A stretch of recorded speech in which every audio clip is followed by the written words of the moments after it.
നമസ്കാരം. ന്യൂസ് ഒരിക്കൽ കൂടി സ്വാഗതം. BJP ഉപരാഷ്ട്രപതി സ്ഥാനാർത്ഥി പ്രഖ്യാപനത്തിലും അവരെ പതിവ് സസ്പെൻസ് നിലനിർത്തി. നമ്മൾ ഒരിക്കലും പ്രതീക്ഷിക്കാത്ത ഒരാളിനെയാണ് പെട്ടെന്ന് പ്രഖ്യാപിച്ചത്. നമ്മുടെ ശശി തരൂർ മുതൽ നമ്മൾ ആരിഫ് മുഹമ്മദ് ഖാൻ വരെ എത്രയോ പേരുകൾ നമ്മൾ ചർച്ച ചെയ്തു. ഇതായിരിക്കും എന്ന് പറഞ്ഞ് മാധ്യമങ്ങളൊക്കെ തന്നെ ചർച്ച ചെയ്യുമ്പോൾ അവരാരും പ്രതീക്ഷിക്കാത്ത രീതിയിൽ CP രാധാകൃഷ്ണനെ അവർ ഉപരാഷ്ട്രപതിയായിട്ട് അങ്ങ് പ്രഖ്യാപിച്ചു. BJPയുടെ ഇത്തരം പ്രഖ്യാപനങ്ങളൊക്കെ യഥാർത്ഥത്തിൽ BJPക്കാർ പോലും അറിയുന്നില്ല. വളരെ ടോപ്പ് ലെവലിലുള്ള മോദിയും അമിത്ഷായും രാജ്നാഥ് സിംഗും അങ്ങനെ ഒരുപക്ഷെ ഡോവലും അങ്ങനെയൊക്കെയുള്ള വളരെ മേക്കേഴ്സ് മാത്രമേ അറിയുന്നുള്ളൂ. പക്ഷെ അതൊരു അസാധാരണ ഈ വാർത്തകൾ രഹസ്യമാക്കി വയ്ക്കാൻ കഴിയുന്ന അവരുടെ മികവ്. അതായത് ഞാൻ BJPയോട് എനിക്ക് ഏറ്റവും ആദരവുള്ളത് മറ്റ് ഏത് പാർട്ടി ഭരിച്ചാലും ഈവൻ കമ്മ്യൂണിസ്റ്റ് പാർട്ടി CPM ആണെങ്കിൽ പോലും അവരുടെ ഡിസിഷൻസ് നേരത്തെ അറിയും. ഈ കൂട്ടത്തിലുള്ള ആൾ. പക്ഷേ BJPയുടെ ഒരാളും ഒരു വിവരവും പറയില്ല. ഇപ്പം ജോർജ് കുര്യൻ മന്ത്രിയാവുമെന്ന് അദ്ദേഹത്തിന് അറിയാമോ സംശയം? അറിയാതിരിക്കത്തില്ല. അദ്ദേഹം ഭാര്യയോട് പോലും പറഞ്ഞിട്ടില്ല. അതായത് ഇവരുടെ ഒരു രീതി അത്. അങ്ങനെ പറഞ്ഞാൽ ഞാൻ മനസ്സിലാക്കിയതനുസരിച്ച് ഒരു പദവി ഒരാൾക്ക് കൊടുത്തിട്ട് ആ വിവരം പുറത്തു വന്നാൽ അവനെ പദവി കൊടുക്കത്തില്ല. ഈ സുരേഷ് ഗോപിക്കൊക്കെ പറ്റി അതാണെന്നാണ് പറഞ്ഞത്. ഇടക്കാലത്ത് മന്ത്രിയാകുമെന്ന് പറഞ്ഞു. അതൊക്കെ വെളിയിൽ വരുന്നാൽ സുരേഷ് ഗോപിയൊക്കെ ചെന്നിട്ട് ഞാൻ മന്ത്രിയാകുമെന്ന് സുരേഷ് ഗോപി തന്നെ പറഞ്ഞു. അതാണ് സംഭവിക്കുന്നത്. അവിടെയാണ് അവരുടെ ഒരു ഒരു ഒരു ഞാൻ പറഞ്ഞത് ദ്രൗപദി മുർമു ഇന്ത്യയുടെ പ്രസിഡന്റ് ആകുന്ന സ്വപ്നത്തിലായിരുന്നു. അങ്ങനെ ആളെ കേട്ടിട്ടില്ല. അതുപോലെ അതിനു മുമ്പ് മറ്റേ ഗോവിന്ദ്. അപ്പം ഇത് അത് മാത്രമല്ല, രണ്ട് കാര്യം. ഒന്ന്, ഇവരുടെ രഹസ്യാത്മകത. രണ്ട്, ഇവരുടെ ഓരോ ഡിസിഷൻ്റെയും പിന്നിൽ ഒരുപാട് കാരണങ്ങൾ കാണും. അല്ലാതെ മോദിയുടെ ഇഷ്ടക്കാരനായതുകൊണ്ടോ അല്ലെങ്കിൽ BJPയുടെ ഉന്നത പദവി വഹിച്ചുകൊണ്ടൊന്നും അല്ല ആവുന്നത്. ഓരോന്നിനും കാരണങ്ങളുണ്ടാവും. ഈ ഞാൻ പറഞ്ഞപ്പോൾ ദ്രൗപദി മുർമുവിനെ അക്ഷരാർത്ഥത്തിൽ പട്ടികവർഗത്തിൽപ്പെട്ട പൂർണ്ണമായും പട്ടിക പറഞ്ഞ ചില ആളുകളൊക്കെ ചിലരൊക്കെ പേരിന് വേണ്ടി മാത്രമാണ് പട്ടിക വരുന്നത്. ഇപ്പം അങ്ങനെ അല്ലാതെ ഇപ്പം വടക്കിഴക്കൻ സംസ്ഥാനങ്ങളിലെ മിക്കവരും ആദിവാസികളാണ്, ട്രൈബ്സാണ്. പക്ഷേ പലരും പക്ഷേ ട്രൈബ്സ് ആണെങ്കിലും അവർ യഥാർത്ഥത്തിൽ ടെക്നിക്കലി ട്രൈബ് ആണെങ്കിലും അവരുടെ ജീവിത രീതി ട്രൈബല്ല. ഇപ്പം നമ്മുടെ ഈ മറ്റേ അടിയുണ്ടാക്കിയ ആൾ ട്രൈബായിരുന്നു. ഈ ഒരു മകൾ ഒരു പോലീസുകാരനെ തല്ലിയൊരു കേസിലായിരുന്നു. ഗാവസ്കർ എന്നൊരു പോലീസുകാരനെ ആളുടെ മകള് തല്ലിയില്ലേ, അയാളും ട്രൈബായിരുന്നു. ഇങ്ങനെ നിരവധി ആളുകൾ ട്രൈബാണ്. പക്ഷേ അങ്ങനെയല്ല ദ്രൗപദി മുർമു. അപ്പോൾ കറക്റ്റ് ഒരു ലക്ഷ്യമുണ്ടായിരുന്നു. ഇപ്പോൾ അതേ തരത്തിലുള്ള ലക്ഷ്യത്തോടു കൂടിയാണ് CP രാധാകൃഷ്ണനിലേക്ക് എത്തുന്നത്. പത്മ പുരസ്കാരങ്ങൾ പ്രഖ്യാപിക്കുമ്പോൾ നമ്മൾ ഒരിക്കലും പ്രതീക്ഷിക്കാത്ത ആളുകൾ കിട്ടുന്നത് മാത്രമല്ല അവർ ഒരിക്കലും വാർത്ത പുറത്തു വരുന്നില്ല ആർക്കാണെന്നുള്ളത്. ഈ രാജ്മോഹൻ എന്തിനേറെ പറയുന്നു, ഈ സദാനന്ദൻ മാസ്റ്റർ രാജ്യസഭാംഗമാവുമെന്ന് ഇവിടെ ആരെങ്കിലും പറഞ്ഞോ? കേരളത്തിൽ ഏതെങ്കിലും പത്രത്തിൽ വന്നോ? അല്ല, ആദ്യ വാർത്ത ഞാനിന്ന് ഇവിടെ ആലോചിക്കുകയാണ്, ഇത് ആളാരെന്ന് എനിക്കും പിടികിട്ടുന്നില്ല. സദാനന്ദ മാസ്റ്റർ എന്ന് പറയുമ്പോൾ അതെനിക്കറിയായിരുന്നു. സാധാരണ മാസ്റ്റർ എനിക്കറിയായിരുന്നു. അതിൽ പെട്ടെന്ന് ഇതിനെ കാലം കുറച്ചൊക്കെ ഓർമ്മയുണ്ട്. പെട്ടെന്ന് ഒരു MP എന്ന് പറയുമ്പോൾ രാജ്യസഭാംഗം എന്ന് പറയുമ്പോൾ നമ്മൾ BJPയുടെ കേരളത്തിലെ ഒരു 25 നേതാക്കളിൽ ഒരാളായി സദാനന്ദ മാസ്റ്റർ കൂട്ടിയിട്ടില്ല. അല്ലെ 50 നേതാക്കളെ 100 നേതാക്കളൊരാളുടെ കൂട്ടിയിട്ടില്ല. നമുക്കറിയാവുന്ന 100 നേതാക്കളൊരാളുടെ കിട്ടില്ല. പക്ഷേ സദാനന്ദ മാസ്റ്റർക്ക് രാജ്യസഭാംഗം കിട്ടി. അതാണ് BJP. എനിക്ക് BJPയോടുള്ള വലിയ ബഹുമാനം എന്ന് പറയുന്നത്, ഈ വഴിയെ പോകുന്നവർക്കൊന്നും ഈ അവരുടെ ഇഷ്ടം നടപ്പിലാക്കാൻ പറ്റുന്നില്ല. അവർക്കൊരു പാറ്റേൺ ഉണ്ട്, അത് കൃത്യം നടപ്പിലാക്കും. കോൺഗ്രസ്സുകാർക്ക് പറ്റിയ ദുരന്തം അതായിരുന്നു. എല്ലാ കാര്യങ്ങളിലും ആളെ തിരഞ്ഞെടുക്കുന്ന ചെവി തിന്നുന്നവൻ, പിന്നെ മുൻകൂട്ടി പറഞ്ഞു നടക്കും ഞാനാണ് അടുത്തതാവാൻ പോകുന്നത് പറഞ്ഞു നടക്കുന്ന ആള്. അത് അങ്ങനെയുള്ള ആളുകൾ തന്നെയായിരിക്കും പദവിയിലെത്തുന്നത്. ഇവിടെ ഇപ്പം CP രാധാകൃഷ്ണനെ എടുത്തു എന്തിനാണ് നമ്മൾ തമിഴ്നാട്ടുകാരനാണ്. തിരുപ്പൂർ സ്വദേശിയാണ് അദ്ദേഹം. 2 തവണ ലോക്സഭാ അംഗമായിരുന്നിട്ടുള്ള നമ്മൾ കോയമ്പത്തൂർ പോലുള്ള സ്ഥലത്ത് 2 തവണ MP ആയിട്ടുള്ള ആളാണ്. വളരെ ജനകീയനായ ഒരു നേതാവാണ്. നല്ല വിദ്യാഭ്യാസമുള്ള ആളാണ്. അദ്ദേഹം ബിസിനസ് അഡ്മിനിസ്ട്രേഷൻ പഠിച്ചിട്ടുള്ള ആളാണ്. നല്ല വിദ്യാഭ്യാസമുള്ള ആളാണ്. വളരെ മിടുക്കനായ എല്ലാ കാര്യത്തിലും വളരെ ഡിസിപ്ലിൻ ആയിട്ടുള്ള ഒരു മനുഷ്യനാണെന്ന് അതേക്കുറിച്ച് കേട്ടിട്ടുണ്ട്. എന്താ ഈ CP രാധാകൃഷ്ണനെ ഞാൻ നേരിട്ട് കണ്ടിട്ടുള്ളതാണ്. കേരളത്തിലെ പ്രഭാരിയായിരുന്നു. ഞാൻ അദ്ദേഹത്തെ കണ്ടിട്ടുള്ളതാണ്. ഈ CP രാധാകൃഷ്ണൻ എന്ന് പറയുന്നത് ഇതൊരു വെടിക്ക് 3 പക്ഷി എന്നൊക്കെ പറയുന്ന തരത്തിലുള്ളൊരു പ്രഖ്യാപന. 4 വേണേൽ പറയാം. ഒന്നാമത്തെ കാര്യം എന്ന് വെച്ചാൽ ഇപ്പോൾ അവർക്കൊരു അടിയന്തര സാഹചര്യം ഉണ്ടായിട്ട് വൈസ് പ്രസിഡന്റിനോട് മാറ്റേണ്ടി വന്നു. അതെ, ജയദീപ് ധൻഖർ എന്തിനു രാജിവെച്ചുള്ള കാര്യം അദ്ദേഹം ഇപ്പോഴും അദ്ദേഹം പറഞ്ഞിട്ടില്ല. ഈവൻ അദ്ദേഹം വീട് തിളങ്ങില്ല എന്ന് വരെ പറയുന്നവരുണ്ട്. അപ്പോൾ ഈ ധൻഖർ വളരെ പവർഫുൾ ആയിട്ടുള്ള ഒരു ഗവർണറായിരുന്നു. പശ്ചിമ ബംഗാളിൽ മമതയെ വെള്ളം കുടിപ്പിച്ച ആളാണ്. ധൻഖർക്ക് രാജിവെക്കേണ്ട ഒരു സാഹചര്യം ഉണ്ടാവുന്നു. ആ സാഹചര്യത്തെക്കുറിച്ച് തികച്ചും അമിത്ഷായുമായിട്ടുള്ള പ്രശ്നമാണെന്നാണ് മനസ്സിലാക്കാൻ പറ്റുന്നത്. അതീവ രഹസ്യമായി മുമ്പോട്ട് പോയിക്കൊണ്ടിരിക്കുകയാണ്. അതാണ് BJPയുടെ മറ്റൊരു ക്വാളിറ്റി. രാജിവെച്ചവനും വാ തുറക്കുന്നില്ല. അല്ലെങ്കിൽ ബഹളം രാവിലെ ഇറങ്ങി പത്രസമ്മേളനം നടത്തുക. അപ്പോൾ അവർ പകരം വെക്കുമ്പോൾ ആദ്യം പരിഗണിക്കുന്നത് ധൻഖർക്ക് പറ്റിയ അബദ്ധം പറ്റരുത്, ഫസ്റ്റ് തിങ്. അതെ, അങ്ങനെ ഒരു സ്ഥാനാർത്ഥിയാണ് നോക്കുക. അപ്പോൾ RSS BJP പശ്ചാത്തലമുള്ള നല്ല RSSകാരെ മാത്രം മതി എന്ന് തീരുമാനമെടുക്കുന്നു. 2, ഈ ഒരു ഡിസിഷനിൽ 3 കാരണങ്ങൾ പ്രവർത്തിച്ചിട്ടുണ്ട്. ഒന്നാമത്തേത് തമിഴ്നാടും കേരളവും BJPയെ സംബന്ധിച്ചിടത്തോളം ഒരു ബാലികരമലയാണ്. അപ്പോൾ BJPയുടെ അടുത്ത ഉന്നമെന്ന് പറയുന്നത് വളരെ എന്ത് പറഞ്ഞാലും നമ്മളൊരു കാര്യം മനസ്സിലാക്കേണ്ടത് വെച്ചാൽ ഹിന്ദു ഭൂരിപക്ഷ രാഷ്ട്രമാണിത്. ഹിന്ദുത്വ രാഷ്ട്രീയ പാർട്ടിയാണ് ഭരിക്കുന്നത്. അപ്പോൾ 100 വർഷം കൊണ്ട് RSS കെട്ടിപ്പൊക്കിയത് ഒരു ഹിന്ദുത്വ രാഷ്ട്രം എന്ന സങ്കല്പമാണ്. ഔദ്യോഗികമായി ഹിന്ദുത്വ രാഷ്ട്രമാക്കിയിട്ടില്ല. പക്ഷേ ഒരു ഹിന്ദുത്വ രാഷ്ട്രം എന്ന സങ്കല്പത്തിലാണ് ഒരു മുമ്പോട്ട് പോകുന്നത്. പക്ഷേ അത് ഒരു എതിർപ്പിന് കാരണമാവരുത്. കാരണം എന്ന് വെച്ചാൽ വളരെ സൂക്ഷിച്ച് കൈകാര്യം ചെയ്യേണ്ട ഒരു ജനാധിപത്യമാണ് ഇന്ത്യയത്. ജനാധിപത്യത്തെ ബാധിക്കരുത്. നമ്മുടെ ഭരണഘടനയിലുള്ളതാണ്. അതെ, ആ ഭരണഘടനയിലെ മതേതരത്വമൊക്കെ മാറ്റിയാൽ കൊള്ളാം എന്നിവർക്കുണ്ട്. അതിനെ പറ്റിയ സാഹചര്യം ഉണ്ടാവണം. അപ്പോൾ ഈ സാഹചര്യത്തിൽ അവരെ സംബന്ധിച്ചിടത്തോളം അവർ ഒരു ഹിന്ദുത്വ അജണ്ടയിൽ അവർ മുമ്പോട്ട് പോകുമ്പോൾ അവർക്ക് ചില പദ്ധതികളുണ്ട്. അതിൽ ഒന്ന് എന്ന് പറയുന്നത് ഈ ജനസംഖ്യാടിസ്ഥാനത്തിൽ 10 ലക്ഷം പേർക്ക് ഒരാളെന്ന നിലയിലോ മറ്റോ ഈ പാർലമെൻറ്റ് മണ്ഡലങ്ങൾ ഇതാണ് BJPയുടെ വലിയൊരു അജണ്ട. പുതിയ പാർലമെന്റ് ബിൽഡിംഗ് വെച്ചപ്പോൾ ഏറ്റവും അധികം സീറ്റുകളുടെ എണ്ണം കൂട്ടിയിട്ടതും അതുകൊണ്ടാണെന്ന് പറയപ്പെടുന്നത്. പുതിയ പാർലമെന്റ് ബിൽഡിംഗ് വെച്ചപ്പോൾ തന്നെ അവർ ഏതാണ്ട് 800 സംതിങ് സീറ്റായി. അതെന്താണെന്ന് വെച്ചാൽ സംയുക്ത സമ്മേളനം കൂടി നടത്താൻ പറ്റുന്ന തരത്തിൽ ഹാളുണ്ടാക്കി എന്ന് മാത്രമല്ല 1000 എങ്ങാണ്ട് 800 എന്ന് മാത്രമല്ല എന്തുകൊണ്ടാണ് 2021 സെൻസസ് 25 നടത്താത്തത്? ആരും ഇത് മനസ്സിലാക്കിയിട്ടില്ല. അതായത് ലോകത്തെല്ലായിടത്തും സെൻസസ് നടന്നു. 2021 കോവിഡ് വന്നു. സത്യം പറഞ്ഞാൽ കോവിഡ് 2020 കഴിഞ്ഞ 2021 സെൻസസ് നടത്താമായിരുന്നു. പക്ഷേ എങ്കിൽ പോലും 2021 സെൻസസ് പലയിടത്തും നടന്നില്ല. പക്ഷേ 21, 22 വർഷത്തിൽ എല്ലാവരും സെൻസസ് പൂർത്തിയാക്കി. ഇന്ത്യയിൽ സെൻസസ് 26 നടത്തിയിട്ടില്ല. കാരണം കഴിഞ്ഞ ഭരണഘടനാ ഭേദഗതി അനുസരിച്ച് 25 ഭരണഘടനാ ഭേദഗതി അനുസരിച്ച് ഇനി 25 വർഷത്തേക്ക് മണ്ഡല പുനർവിഭജനം പാടില്ല എന്ന് പറഞ്ഞിട്ടുണ്ട്. അതിന് വെച്ചിരിക്കുന്ന ഡേറ്റ് 2026 സെൻസസ് ഫലം പുറത്തു വന്നതിന് ശേഷം എന്നാണ് പറഞ്ഞിരിക്കുന്നത്. അപ്പം ഞാൻ ഓർത്ത് 2026 സെൻസസ് ഉണ്ട്, ഇല്ല. അതായത് 2026 സെൻസസ് എന്ന് അന്ന് എഴുതി വെച്ചതിൻ്റെ അർത്ഥം എന്താണെന്ന് വെച്ചാൽ 2021 സെൻസസ് കഴിഞ്ഞാൽ പിന്നെ 31 വരും. 10 വർഷം കഴിഞ്ഞു. അപ്പോൾ ഈ ഭരണഘടനാ നിയമം അനുസരിച്ച് 2031 ശേഷം മാത്രമേ പുനർവിഭജനം നടക്കുള്ളൂ. അതുകൊണ്ടാണ് 2021 സെൻസസ് 2026 നടത്തുന്നത്. 25 പ്രഖ്യാപിച്ച് 26 നടത്തുന്നത്. അപ്പോൾ എന്താ പ്രശ്നം എന്ന് വെച്ചാൽ 26 തന്നെ മണ്ഡല പുനർവിഭജനം നടത്താം. ഈ മണ്ഡല പുനർവിഭജനം നടത്തുമ്പോൾ എന്താ സംഭവിക്കുന്നത്? ഉത്തർപ്രദേശിലെ ഇപ്പോഴത്തെ 80 സീറ്റ് ഒരു 110 സീറ്റായിട്ട് കൂടും, 100 മുകളിലേക്ക് പോകും. ബീഹാർ, ഉത്തർപ്രദേശ്, മഹാരാഷ്ട്ര 3 സംസ്ഥാനങ്ങളിലെ എണ്ണം കൊണ്ട് ആര് ജയിക്കുന്നു? 3 സംസ്ഥാനം, ബീഹാർ, ഉത്തർപ്രദേശ്, രാജസ്ഥാനെ കൊണ്ടല്ലോ, മഹാരാഷ്ട്ര, ഈ 3 എണ്ണം. പിന്നെ മധ്യപ്രദേശും രാജസ്ഥാനും ഗുജറാത്തും ഒക്കെ അവർക്ക് വേറെ കിടക്കുന്നു. ഈ ഹിന്ദി ബെൽറ്റ് എന്ന് പറയുന്ന ഈ മണ്ഡലങ്ങളിൽ മഹാരാഷ്ട്രയും കൂടി പിടിച്ചാൽ അവർക്ക് ഭരണം ഉറപ്പാണ്. ആ ഭരണം കിട്ടുമെന്നുള്ളതല്ല, 3-2 ഭൂരിപക്ഷം കിട്ടും. കാരണം ഈ ഗുജറാത്ത്, രാജസ്ഥാന്, മധ്യപ്രദേശ്, മഹാരാഷ്ട്ര, ഉത്തർപ്രദേശ്, ബീഹാർ ഇത്രയും സംസ്ഥാനങ്ങൾ പിടിച്ചാൽ ഇവർക്ക് 3-2 ഭൂരിപക്ഷത്തിൽ അധികാരം എക്കാലവും കൊണ്ടുപോകാം. കാരണം ഞാൻ പറഞ്ഞ 35 ലക്ഷം 40 ലക്ഷം പേരൊക്കെയാണ്, 50 ലക്ഷം പേരൊക്കെയാണ് ഒരു മണ്ഡലത്തിൽ ഇപ്പം അവിടെ വോട്ടുള്ളത്. ഈ നമുക്ക് അതേസമയം എന്ത് സംഭവിക്കുന്നത് വെച്ചാൽ ഇത് വരുമ്പോൾ കേരളത്തിലും തമിഴ്നാട്ടിലും ഈ ആന്ധ്രാപ്രദേശിലും തെലങ്കാനയിലുമൊക്കെ സീറ്റിൻ്റെ എണ്ണം ആനുപാതികമായി കൂടില്ല. കേരളത്തിൽ കുറയാൻ പോലും സാധ്യതയുണ്ട്. അങ്ങനെ വാർത്തകൾ പുറത്തു വരുന്നത് കേരളത്തിൽ കുറയാൻ പോലും സാധ്യതയുണ്ട്. ആന്ധ്രാപ്രദേശിലും മറ്റു സ്ഥലത്ത് ആനുപാതികമായി കൂടത്തില്ല. ഇങ്ങനെ വരുമ്പോൾ ഉണ്ടാകുന്ന വലിയൊരു ഡേഞ്ചർ എന്താണെന്ന് വെച്ചാൽ ഈ സൗത്ത് നോർത്ത് വിഭജനം ശക്തമാവും. കാരണം ഒരിക്കലും നമുക്ക് പ്രധാനമന്ത്രിയാകാൻ പറ്റത്തില്ല, ഒരിക്കലും നമുക്ക് അധികാരത്തിലെത്താൻ പറ്റത്തില്ല എന്നൊരു സാഹചര്യം ഉണ്ടാവും. അതാണ് ഈ കട്ടിംഗ് ദ സൗത്ത് എന്ന് പറഞ്ഞ കട്ടിംഗ് സൗത്ത്. അപ്പം ഇത് RSSും BJPയും മുൻകൂട്ടി കാണുന്നുണ്ട്. അതായത് ഭാവിയിൽ വരാൻ പോകുന്ന ഈ നടപടിക്രമങ്ങളുടെ ഭാഗമായി നോർത്ത് ഇന്ത്യയുടെ ഒരു പൂർണ്ണമാധിപത്യം വരുമ്പോൾ സൗത്ത് ഇന്ത്യയിൽ ഒരു അതൃപ്തി ഉണ്ടാവാം. ഈ അതൃപ്തി പരിഹരിക്കാനുള്ള നടപടിക്രമങ്ങളുമായിട്ട് അവർ പോവുകയാണ്. അപ്പോൾ അവർക്ക് ഏറ്റവും പ്രധാനപ്പെട്ട കാര്യമാണ് സൗത്ത് ഇന്ത്യയിൽ അവർക്ക് കേരളത്തിലും തമിഴ്നാട്ടിലും ഗ്രിപ്പ് ഉണ്ടാക്കിയേ പറ്റൂ.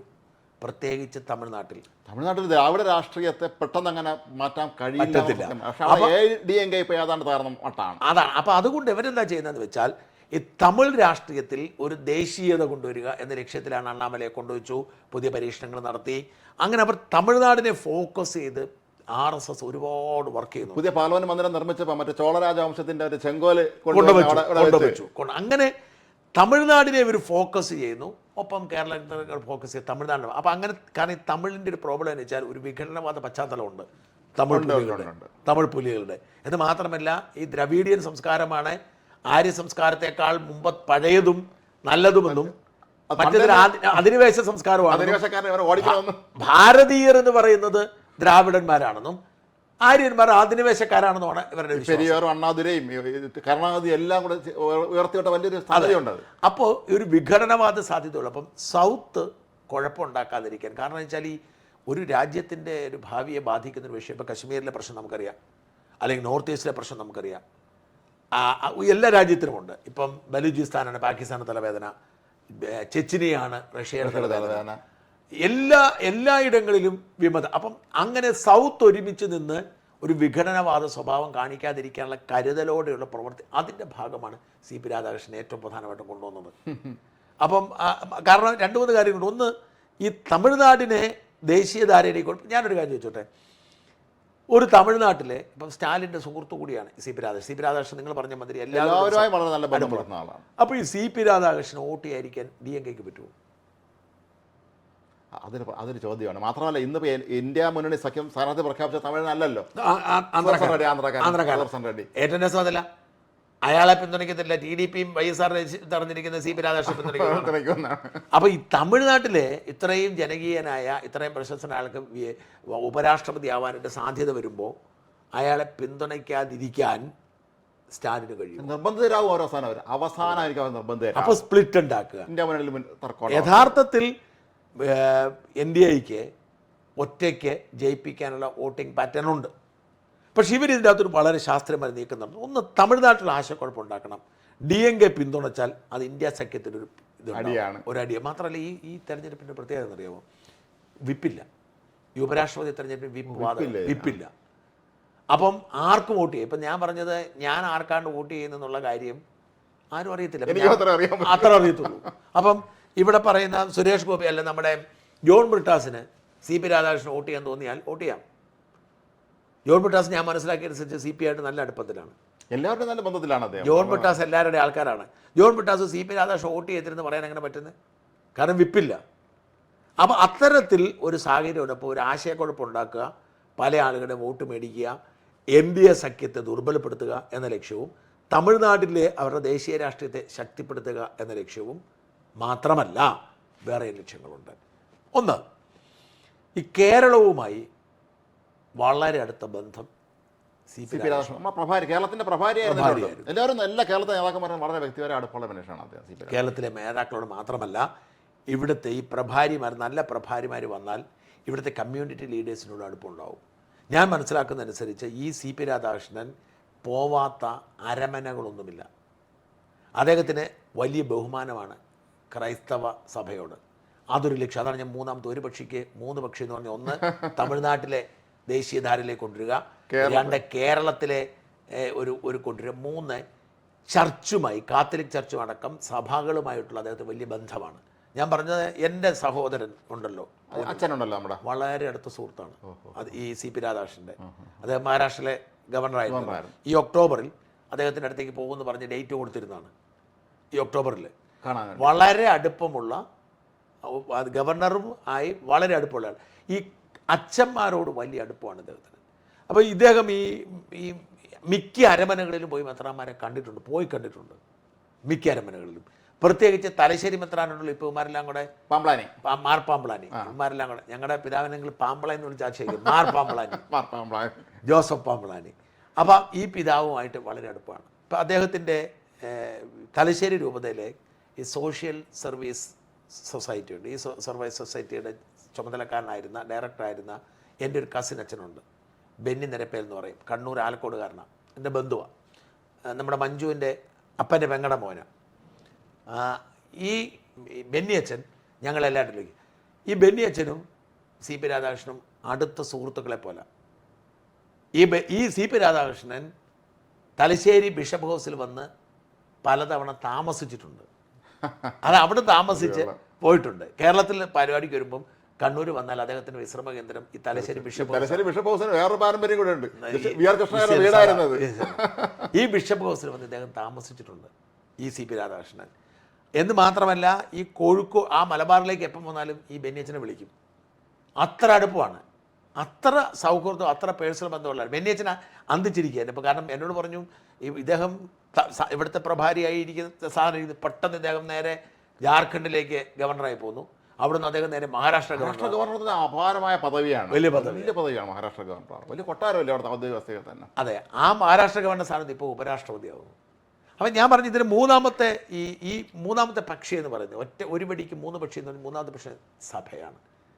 ക്രൈസ്തവരുമായുള്ള ഈ കമ്മ്യൂണിറ്റിയുടെ റിലേഷൻഷിപ്പ് മെയിൻറ്റെയിൻ ചെയ്യാനായിട്ട് ഇത് ഗുണം ചെയ്യും എന്ന വിശ്വാസം അവർക്കുണ്ട്. ഇവിടെയാണ് കോൺഗ്രസ്സുകാർ പണ്ട് കാണിച്ചൊരു അബദ്ധം നമ്മളിപ്പോൾ ഓർക്കേണ്ടത്. ഡോക്ടർ PC അലക്സാണ്ടർ ഉപരാഷ്ട്രപതി രാഷ്ട്രപതി ആക്കിയില്ല അവർ. അവർക്കത് ആക്കാമായിരുന്നു. കേരളത്തിലെ ക്രൈസ്തവ സമുദായമായി കൂടുതൽ അടുക്കാനും അദ്ദേഹത്തെ പോലെ അതിപ്രഗത്ഭനായ ഒരാളിനെ ആ പദവിയിൽ വയ്ക്കാനും ഒക്കെ അന്ന് സാധിക്കുമായിരുന്നു. അന്ന് ഈ കോൺഗ്രസ്സിലെ ഈ ചാനൽ വലിയ അദ്ദേഹത്തിന് പ്രസിഡന്റ് സ്ഥാനം മത്സരിക്കാൻ അനുവദിച്ചില്ല.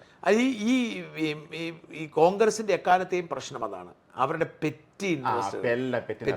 ഞാൻ പറഞ്ഞ ശശി തരൂരിനെ അംഗീകരിക്കാൻ അവർക്ക് കഴിയുന്നില്ല. ആലോചിച്ച് നോക്കി, ശശി തരൂരിനെ അവർ കോൺഗ്രസ്സുകാർക്ക് അംഗീകരിക്കാൻ പറ്റുന്നില്ല. അപ്പോൾ അവരവരുടെ ചില താല്പര്യങ്ങളുടെ പുറകെ അങ്ങ് പോകുന്നു. അത് MA ജോൺ ഒരിക്കൽ പറഞ്ഞിട്ടുണ്ടെന്ന് എൻ്റെ അടുത്തൊരു കോൺഗ്രസ് നേതാവ് പറഞ്ഞിട്ടുണ്ട്. ഈ കോൺഗ്രസിൻ്റെ ഹൈക്കമാൻഡ് വലിയ നേതാക്കന്മാരെ മുമ്പ് ഒരു പൊട്ടനെയും ഒരു ബുദ്ധിമാനം കൊണ്ട് നിർത്തിയിട്ട് ഇതിൽ ആരെ സെലക്ട് ചെയ്യണമെന്ന് ചോദിച്ചാൽ ആ പൊട്ടന മതി എന്ന് പറയുന്നു. അത് അവരുടെ രീതി അങ്ങനെയാണ്. അവരെ സംബന്ധിച്ചിടത്തോളം അവരുടെ സ്ഥാനത്തിന് ഭീഷണിയാവുന്ന ആരവർക്ക് വേണ്ട. ഞണ്ടിൻ്റെ കാര്യം പറഞ്ഞാൽ വലിച്ച് താഴിട്ടുകൊണ്ടിരിക്കും. അവിടെയാണ് BJPയുടെ ഒരു വളർച്ചയുടെ ഒരു പ്രധാന ഘടകം. അവർ ഒരു ഡിസിഷൻ എടുക്കുന്നതിന് പിന്നിൽ ചില കാരണങ്ങളുണ്ടാവും. ഇപ്പോൾ തമിഴ്നാട്ടിൽ നിങ്ങൾ എത്രാമത്തെ? തമിഴ്നാട്ടിൽ ആദ്യം ഡോക്ടർ രാധാകൃഷ്ണൻ.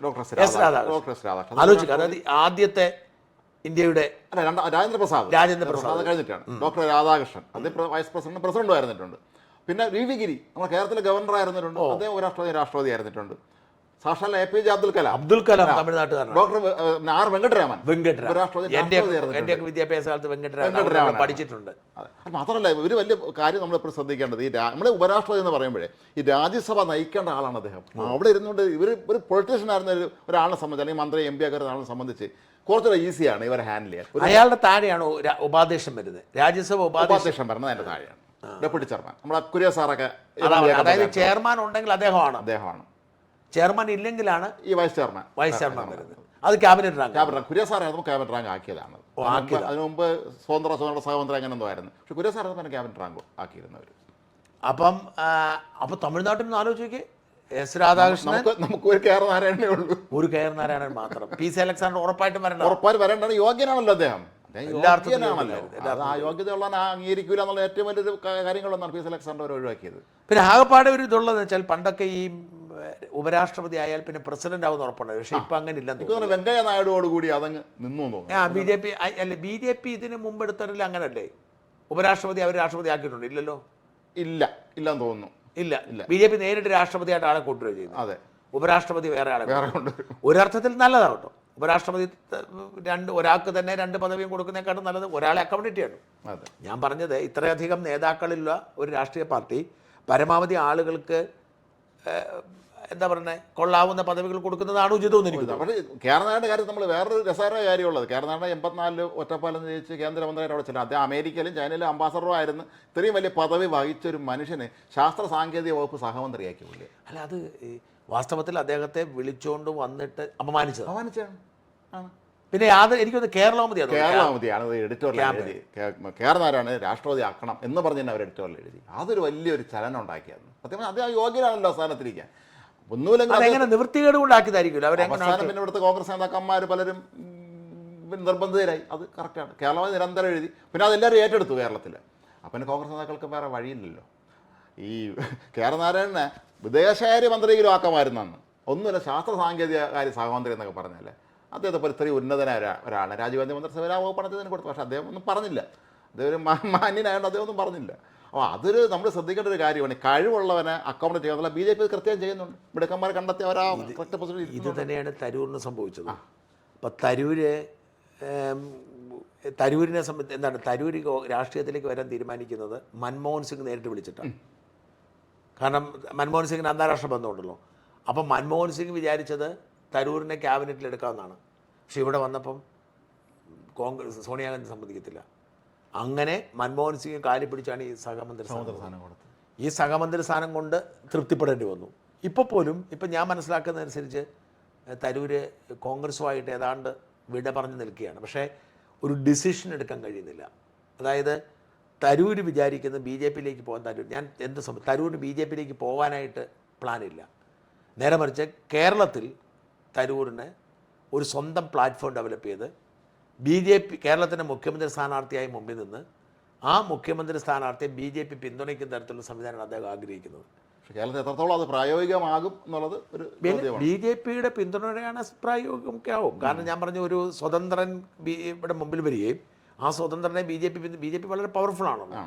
പക്ഷേ ഇതിൻ്റെ അകത്ത് ഞാൻ മനസ്സിലാക്കിയതനുസരിച്ച് മോദിക്ക് പക്ഷേ തരൂരിനെ കേരളത്തിലേക്ക് വിടാൻ നല്ല താല്പര്യം ഡൽഹിയിൽ കൊണ്ടുപോകാനാണ്. അതിന് ഒരുപക്ഷെ ഇന്റർനാഷണൽ ലെവലിൽ ചിലപ്പോൾ എന്തെങ്കിലും ഉയർന്ന പദവിയിൽ, അത് ദേശീയ രാഷ്ട്രീയത്തിലേക്ക് കൊണ്ടുവന്ന് ഉയർന്ന ഉത്തരവാദിത്വം ഏൽപ്പിക്കാനാണ് മോദി ആഗ്രഹിക്കുന്നത്. പക്ഷേ തരൂരിന് താല്പര്യം കേരളത്തിന് മുഖ്യമന്ത്രി ആവുക എന്ന ലക്ഷ്യത്തിൽ അതിനുള്ള സ്കോപ്പ് ഉണ്ടെന്നാണ് തരൂർ. ഈ കാര്യമാണ് ഒരു ധാരണയാവാതിരിക്കുന്നത്. ആ ചർച്ചകളെല്ലാം പലതും പൂർത്തിയായെന്നാണ് ഞാൻ മനസ്സിലാക്കുന്നത്. എന്തായാലും ഞാൻ പറഞ്ഞ തരൂരിനെ അവർക്ക് സഹമന്ത്രിയാക്കാനേ കഴിഞ്ഞുള്ളൂ.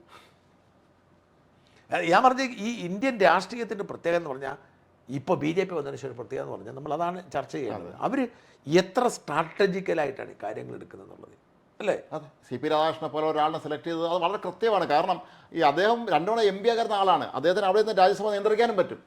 മാത്രമല്ല ഇതിൽ വേറൊരു സംഭവം ഉള്ളത്, ഇപ്പോൾ നമ്മൾ നിലവിലുള്ള രാഷ്ട്രപതിക്ക് എന്തെങ്കിലും സംഭവിച്ചു പോയാൽ അടുത്ത് രാഷ്ട്രപതി ചുമതല വഹിക്കേണ്ട ആളാണ് അദ്ദേഹം.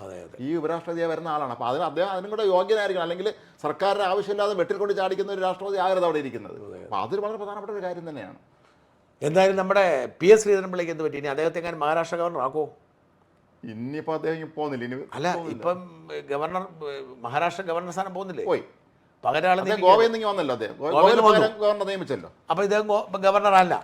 അപ്പൊ മഹാരാഷ്ട്ര വേക്കൻസി വന്നു. ഞാൻ ചോദിക്കുന്നത്, ശ്രീധരൻപിള്ള വലിയ പ്രഗത്ഭനാണ്. തീർച്ചയായും. ഞാനിത് പറയാൻ കാര്യം, ഈ തമിഴ്നാട്ടിലെ CP രാധാകൃഷ്ണനാണ് കേരളത്തിൽ PS Sreedharan Pillai sir.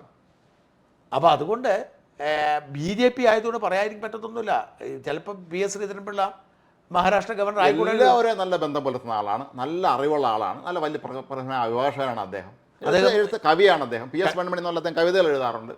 PS Venmony എന്നുള്ള കവിത എഴുതാറുണ്ട്. കലാമതിലൊക്കെ ഒരുപാട് പുസ്തകങ്ങൾ ഇഷ്ടംപോലെ പുസ്തകം എഴുതിയിട്ടുണ്ട്. കഴിഞ്ഞ ദിവസം എന്നെ വിളിച്ചിരുന്നു. അദ്ദേഹം തിരിച്ച് റിട്ടയറായി വന്നതിന് ശേഷം എന്തോ ഒരു വാർത്ത കണ്ടിട്ട് അദ്ദേഹം വിളിച്ചു. അല്ല, അതേ കൃത്യമാണ്. അതൊക്കെ അദ്ദേഹം കൃത്യത അത് ഒബ്സർവ് ചെയ്യും എവിടെ കാര്യങ്ങളെ. അപ്പം അതുകൊണ്ട് നമുക്ക് ആകത്തിരുന്ന് പറയാൻ പറ്റത്തില്ലോ. അല്ല, ചിലപ്പോൾ ആയിക്കോടുന്നില്ല. ചിലപ്പോൾ മഹാരാഷ്ട്ര ഗവർണർ ആകാൻ പോകുന്നത് PS ശ്രീധരൻപിള്ള. മഹാരാഷ്ട്ര ഇപ്പോൾ K ശങ്കരനാരായണനും PC അലക്സാണ്ടറും മഹാരാഷ്ട്ര ഗവർണർമാരായിരുന്നു. ആയിട്ടുണ്ട്. പടുകൂറ്റം രാജ്ഭവനാണ് മഹാരാഷ്ട്ര രാജ്ഭവനൊക്കെ. ഞാൻ പക്ഷേ കഴിഞ്ഞ ദിവസം എനിക്ക് ഒരു കാര്യം കൂടി കുറിച്ച് പറയേണ്ടതുണ്ട്. കഴിഞ്ഞ ദിവസം ഞാൻ വന്ദേ ഭാരതിന് തൃശ്ശൂർ യാത്ര പോയത് ഞാൻ കഴിഞ്ഞ സൂചിപ്പിച്ചു. അതെ, ഈ തൃശ്ശൂർ യാത്രയിൽ ഞാൻ കുറേ അധികം ആളുകളെ കണ്ടു. ഈ ട്രെയിൻ യാത്രയോട് താല്പര്യം വീണ്ടും കൂടിയിരിക്കും. ഞാൻ സാധാരണഗതിക്ക് കാറിനാണ് പോകുന്നത്. എന്നാന്ന് വെച്ചാൽ ഒന്ന് നമുക്ക് ചെന്നിട്ട് അങ്ങോട്ടും ഇങ്ങോട്ടും ഒരുപാട് കാണും. ഒന്ന് കോടതി പോകണം കാണും, അല്ലെങ്കിൽ ആരെങ്കിലും എടുക്കാൻ കാണും, ഇൻ്റർവ്യൂ കാണും. അതുകൊണ്ട് നമ്മൾ കൊച്ചിക്കൊക്കെ പോകുന്നത് പലപ്പോഴും കാറിനാണ്. ഈ ട്രെയിൻ പോകുമ്പോഴെല്ലാം ഭയങ്കര അനുഭവം. ആ അനുഭവം കൂടെ പറയാം ഈ കൂട്ടത്തിൽ. ഒന്ന്, ഞാനിവിടെ നിന്ന് കയറുമ്പോൾ തന്നെ നമ്മുടെ LR ഷാജിയെ കാണും. പഴയ പത്രപ്രവർത്തകർ. അദ്ദേഹം പ്രസാധകൻ എന്ന് പറഞ്ഞൊരു മാസിക നടത്തിക്കൊണ്ടിരിക്കും. പ്രസാദ് മാസിക നടത്തി. അപ്പം അതിൻ്റെ ഒരു പരസ്യ ആവശ്യത്തിന് വേണ്ടി അദ്ദേഹം പോവുകയാണ്. അപ്പോൾ ഒത്തിരി കാലം കൂടെ ഞങ്ങൾ കാണും. നിലവാരമുള്ള ഒരു പ്രസിദ്ധീകരണം. ഒരുപാട് കാലം കൂടെ ഞങ്ങൾ. അപ്പം ഞങ്ങൾ തമ്മിലിരുന്ന് അവിടെ നിന്ന് ഉറക്കെ വിശദമായി തന്നെ ഈ മാസികയും പ്രിൻ്റഡ് മാധ്യമങ്ങളുടെയും മാതൃഭൂമി ആഴ്ചപ്പതിപ്പും മലയാളവും മാധ്യമം ചർച്ച ഒരുപാട് നടത്തി. ഞാൻ അങ്ങോട്ട് മാറുന്നൊരു സമയത്ത് തൊട്ടിപ്പുറത്ത് മുമ്പിലിരുന്ന കണ്ടാൽ എന്തോ പരിചയമുള്ള ഒരാൾ. അപ്പോൾ അദ്ദേഹത്തിനോട് ഞാനൊന്ന് ചിരിച്ചു കാണിച്ചു. അദ്ദേഹം എന്നോട് എന്തോ പറയുകയും ചെയ്തു. പക്ഷേ എനിക്ക് അദ്ദേഹം പേര് പറഞ്ഞ് എനിക്കങ്ങോട്ട് മനസ്സിലായില്ല. ഉദയകുമാർ എന്നാണ് എനിക്ക് കേട്ടത്. അപ്പോൾ എനിക്കൊരു സംശയം, ഇനി മറ്റേ ആ ഒരു ആണവ മറ്റേ ഉദയകുമാറുണ്ട് കൂടംകുളി, അയാളാണോ എന്നൊരു സംശയം എനിക്ക്. പക്ഷേ എനിക്ക് ചോദിക്കാനും പറ്റുന്നില്ല. അപ്പോൾ ഞാൻ ഷാജിയായിട്ടിരുന്ന് അങ്ങ് സമയം പോയി. ഒത്തിരി നേരം കഴിഞ്ഞപ്പോഴത്തേക്കാണ് ഞാൻ ഒരു കാര്യം ആലോചിക്കുന്നത്. എൻ്റെ സീറ്റ് തൊട്ടിപ്പുറത്തിരിക്കുന്നത് നമ്മുടെ K രാധാകൃഷ്ണൻ MP. അപ്പോൾ അദ്ദേഹത്തെ ഒന്ന് ചിരിച്ച് കാണിച്ചു. അദ്ദേഹം എന്നാണെന്ന് ചോദിച്ചു. അപ്പോൾ അദ്ദേഹത്തോട് സംസാരിക്കണം എനിക്ക് ആഗ്രഹമുണ്ട്. കാരണം എന്ന് വെച്ചാൽ ഇങ്ങനെ ഒരു അവസരം കിട്ടുന്നതാണല്ലോ. ഞാൻ സംസാരിച്ചിട്ടില്ല. അപ്പം ഞാൻ ഷാജിയോട് പറഞ്ഞു, ഷാജി ഞാനെന്നാ നമ്മുടെ MP എന്ന് കണ്ടിട്ട് വരാൻ പറഞ്ഞു. ഞാൻ MPയുടെ ഇപ്പുറത്തെ സീറ്റ് ഫ്രീ ആണ്, ഞാൻ അവിടെ പോയിരുന്നു. ഞാനൊരു 1 മണിക്കൂറിലധികം അദ്ദേഹത്തോട് സംസാരിച്ചു, 1-2 മണിക്കൂർ സംസാരിച്ചു. ഇതൊരു നല്ല മനുഷ്യനാണ്. അയ്യോ, വിനയമുള്ള ഞാൻ പറഞ്ഞത് എനിക്ക് അദ്ദേഹവുമായിട്ട് സംസാരിച്ചപ്പോൾ എനിക്കുണ്ടായ ഒരു ഫീൽ എന്ന് പറഞ്ഞാലുണ്ടല്ലോ, ഞാൻ എൻ്റെ വ്യക്തിപരമായ ഒരു കാര്യം പറഞ്ഞു, അതിന് പോലും അദ്ദേഹം എന്നെ കൃത്യമായ പരിഹാരം പറഞ്ഞു തന്നു. പിന്നെ അദ്ദേഹത്തിൻ്റെ ആരോഗ്യ പ്രശ്നങ്ങളെക്കുറിച്ച്, അദ്ദേഹത്തിന് ഹൈ ഡയബറ്റിക്കാണ്. ഈ ഡയബറ്റിക് ഉണ്ടായത് എങ്ങനെയാണെന്നറിയോ നിങ്ങൾക്ക്? അതാണ് വിചിത്രം. അതായത് അദ്ദേഹം മോശമായ ഒരു ജീവിത രീതിയിലുള്ള ആളല്ല, വളരെ ഡിസിപ്ലിൻ, ചിട്ടിപ്പിള കൃഷി ചെയ്യുന്ന ആളാണ്. ചെറുപ്പം കാലം ഈ അദ്ദേഹം ഈ ഇടുക്കിയിലെ പുള്ളിക്കാരൻ എന്ന് പറഞ്ഞ സ്ഥലത്തായിരുന്നു ജനിച്ചു വളർന്നൊക്കെ. അവിടെ ഫാമിലിയൊക്കെ ഇപ്പോഴും പലരും അവിടെ ഉണ്ട്. അവിടുത്തെ ജോലിക്കാർ, തോട്ടത്തെ ജോലിക്കാരായിരുന്നു. അപ്പോൾ എൻ്റെ പെങ്ങൾ കന്യാസ്ത്രീ ആ പുള്ളിക്കാരത്തെ മഠത്തിലുണ്ടായിരുന്നു. അപ്പോൾ ഇദ്ദേഹത്തിന് അവിടെ ചെല്ലുമ്പോൾ അവിടെ നിന്ന് ഭക്ഷണം കഴിക്കും. ഇപ്പോഴും എന്നോട് പറഞ്ഞു, ഇപ്പോൾ MP ആയിട്ടും അദ്ദേഹത്തെ അവിടെ പരിപാടി വിളിച്ചു വന്നു പുള്ളിക്കാരൻകാരൻ, അത് പോകുന്നു പറഞ്ഞു. അപ്പോൾ അവിടുന്ന് അദ്ദേഹം എൻ്റെ പെങ്ങളുടെ മഠത്തിൽ നിന്നാണ് ഭക്ഷണം കഴിക്കുന്നത്. എൻ്റെ പെങ്ങളായിട്ട് നല്ല അടുപ്പമാണ്. അപ്പോൾ ഈ കഥയൊക്കെ പറഞ്ഞ് ഞങ്ങളിത് അദ്ദേഹം പറയുകയാണ്, അദ്ദേഹം ഈ പെറോട്ട അല്ലെങ്കിൽ ബിരിയാണി, കുഴിമന്തി ഇതൊന്നും ജീവിതത്തിൽ കഴിച്ചിട്ടില്ലെന്ന് പറഞ്ഞു. പപ്പടം ഇതൊന്നും അദ്ദേഹം ജീവിതത്തിൽ കഴിച്ചിട്ടില്ല. കാരണം അദ്ദേഹത്തിന് അതിനോടൊന്നും ഒരു താല്പര്യം ഒരു കാലത്തും ഉണ്ടായിരുന്നില്ല. ഞാനിങ്ങനെ ഈ പ്രമേഹം പറഞ്ഞപ്പോൾ അദ്ദേഹം പറഞ്ഞു, എനിക്ക് ഒരു രോഗവും വരേണ്ടതല്ല, കാരണം ഞാൻ അത്രമാത്രം, ഞാൻ വളരെ കുറച്ചേ ഭക്ഷണം കഴിക്കാറുള്ളൂ താല്പര്യം. പക്ഷെ അദ്ദേഹത്തിന് ആക്സിഡൻറ്റ് ഉണ്ടായി 1997 VS-ന്റെ കാലത്ത് മന്ത്രിയായിരുന്നു തോന്നുന്നു. VS-ന്റെ കാലത്താണ് സ്പീക്കറായിരുന്നു. ആക്സിഡൻ്റ് ഉണ്ടായിട്ട് ഇയാളെ ചേർത്തല KVMS ആശുപത്രിയിൽ പ്രവേശിപ്പിക്കുന്നു. അന്ന് അദ്ദേഹം എന്നോട് പറയുകയാണ്, ഈ ആശുപത്രിയിൽ അദ്ദേഹം കിടക്കുമ്പോൾ, അദ്ദേഹം ഇവിടെ കിടക്കുമ്പോഴത്തേക്കും മന്ത്രിയുടെ ബോഡി എവിടെയെന്ന് ചോദിച്ചു പത്രക്കാരോട് ചോദിക്കുന്നത്. പുള്ളി കേട്ടോണ്ടിരിക്കാന്ന് പറഞ്ഞു, നമ്മളെപ്പോഴും ചിന്തിക്കുന്ന മിനിസ്റ്ററുടെ ബോഡി എവിടെയെന്ന് ചോദിച്ചു പത്രക്കാർ. കേൾക്കേണ്ട ഒരു മനുഷ്യന്റെ പുള്ളി അത് കഴിഞ്ഞ് പുള്ളി അവിടെ നിന്ന് നേരെ പുള്ളിയെ ഒരു റാവു എന്ന് പറഞ്ഞൊരു ഡോക്ടർ മെഡിക്കൽ ടെസ്റ്റിലുണ്ട്, പരിചയക്കാരാണ്. അങ്ങനെ മെഡിക്കൽ ടെസ്റ്റിലേക്ക് കൊണ്ടുപോയി അവരിങ്ങനെ കാത്തിരിക്കുകയാണ്. അവിടെ കൊണ്ടുപോയി ICU കയറ്റി കഴിഞ്ഞപ്പോൾ പുള്ളിക്ക് നല്ല ബോധം. പുള്ളി ICU കയറിപ്പോൾ എഴുന്നേറ്റ് തലയോട്ട് പൊട്ടി ചോര പോയിട്ട് ഇവർ വിചാരിക്കുകയാണ്. പുള്ളി എഴുന്നേറ്റ് നടന്നു. അപ്പം ഡോക്ടർ റാവു പറഞ്ഞു, ഇത് ഭയങ്കര പ്രശ്നമാണല്ലോ, ഇദ്ദേഹത്തിന് എഴുന്നേറ്റ് നടക്കാൻ പറ്റുമെങ്കിൽ തലയ്ക്കകത്ത് കാര്യമായ കുഴപ്പമൊന്നും കാണത്തില്ല, അതുകൊണ്ട് ഒബ്സർവ് ചെയ്യാമെന്ന് പറഞ്ഞു. എന്നിട്ട് അവിടെ കിടന്ന് ഇദ്ദേഹം ഉറങ്ങിപ്പോയി. പിറ്റേ ദിവസം ഈ രാത്രിയിൽ എപ്പോഴും അയാൾ ഉറക്കം തുടങ്ങുമ്പം അദ്ദേഹത്തിൻ്റെ കൂടെ, അതിൻ്റെ പേര് മറന്നു ഞാൻ, അദ്ദേഹത്തിൻ്റെ കൂടെ SFI ജില്ലാ കമ്മിറ്റി ഉണ്ടായിരുന്ന ഒരാൾ മുമ്പിലിരിക്കുന്നു. അയാൾ ഡോക്ടറാണ്.